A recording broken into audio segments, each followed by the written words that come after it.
अतकलेट काबर कर दे हस? आज तो आ गई वीरू, फिर काले नहीं आ सको। मोर माँ बाबूजी मोर रिश्ता तय कर दे और लड़का सरकारी नौकरी वाला है। यहू बात ला काबर बताए बरा हस? मत आए रीते। अरे पागल, में तुम मजाक करत रहे हो। रानी वो दगा झन देवे मर जाऊं, दगा झन देवे मर जाऊं। रानी वो दगा झन देवे मर जाऊं,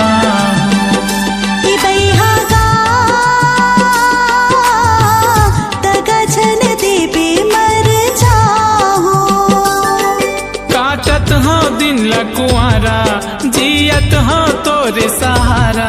जन दे पे ते मोला धोखा, ये जवानी है तोर भरोसा। ये बैहागा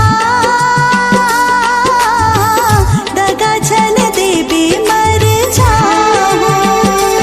रानी वो दगा झन देवे मर जाऊं।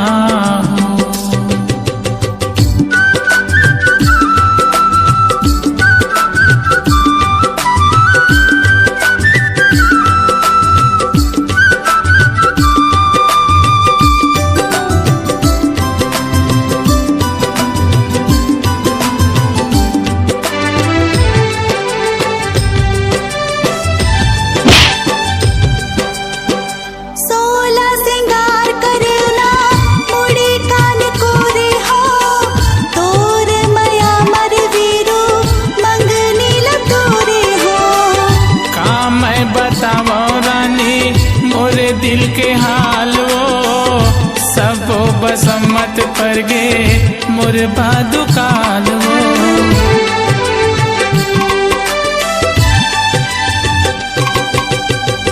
सोला सिंगार करियो ना मुड़ी कान कोरे हो, तोर माया मर वीरू मंगनी लतोरे हो। का मैं बतावा रानी मोरे दिल के हाल वो सब बसमत पर गे मोरे बदुकाल वो।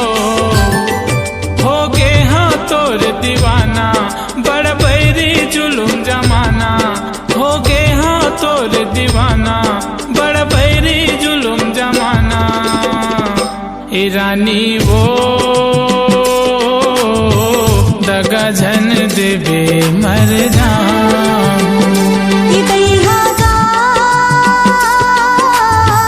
दगा झन देवे मर जाऊं।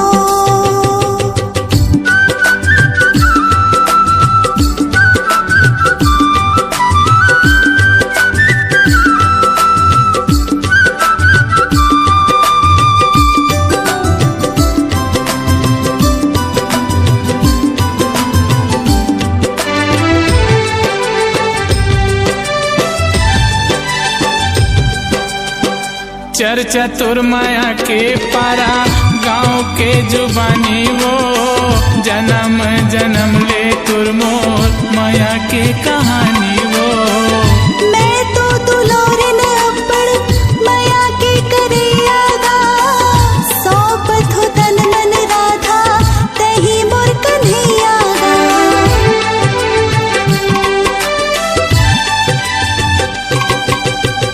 चर्चा तुर माया के पारा गाँव के जुबानी वो।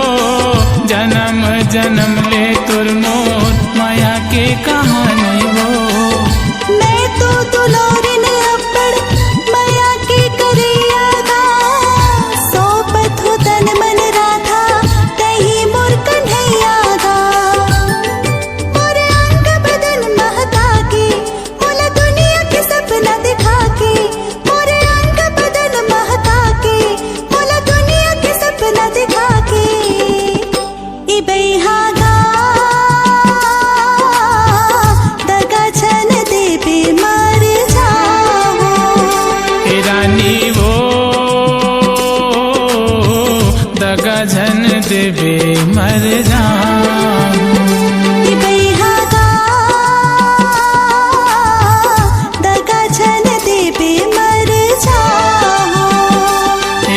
रानी वो दगा झने देवे मर जाऊं। काटत हो दिन लकुआरा जियत हो तोरे सहारा। जन देवे ते मोला धोखा ये जवानी है तोरे भरोसा। ए रानी वो दगा झन देवे मर जाऊं। ई बैहागा दगा झन देवे मर जाऊं। ए रानी वो दगा झन देवे मर जाऊं। ई बैहागा दगा झन देवे मर जाऊं। दगा झन देवे मर जाऊं।